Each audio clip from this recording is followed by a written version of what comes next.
Depression can set in for anyone at any time, but senior citizens are at particular risk because of declining health and of feeling a loss of independence.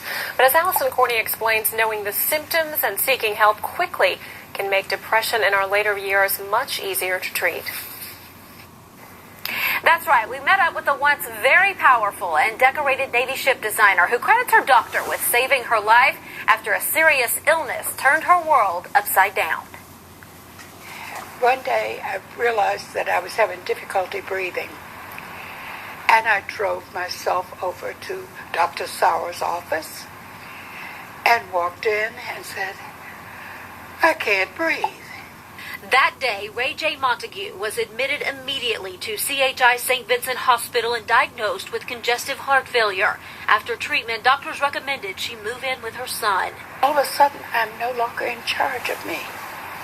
That is hard to accept. After all, Raye was used to not just being in charge of herself, but of a huge staff and billion-dollar budgets. They wanted to be able to unload that ship in 4 hours under salt conditions. She'd spent 50 years in Washington, D.C., most of that time as one of the most powerful ship designers for the U.S. Navy. In fact, President Nixon asked that a ship be designed in 2 months instead of the usual 2 years, and Raye was called upon for her engineering expertise. And I brought that rascal in 18 hours and 26 minutes. She received the Navy's Meritorious Civilian Service Award and became the first female program manager of ships for the entire Navy.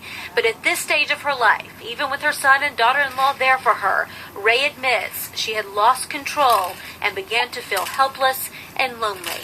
I just felt like everything was going haywire with me.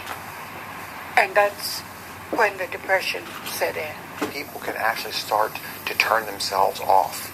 They will stop taking their medications. They may stop eating.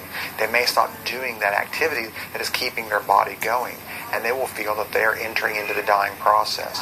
So Dr. Morgan Sauer quickly recognized some of those symptoms in Raye and started treating her with not only medication, but other therapies as well. With seniors, you can actually be a little more creative in using stimulant therapies, which can actually help the brain function faster and kind of help pull seniors out of the fog of depression. Raye is now off antidepressants, playing bridge weekly, and traveling around the state as a motivational speaker.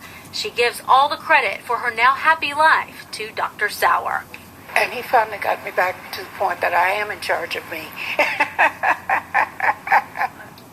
Dr. Sauer says treating depression is important in seniors since they have a higher rate of suicide. He also points out that patients who've had a stroke or a heart attack have almost a 60% chance of developing depression within a year. Allison Courtney, Channel 7 News. Montague was also inducted into the Arkansas Black Hall of Fame last year.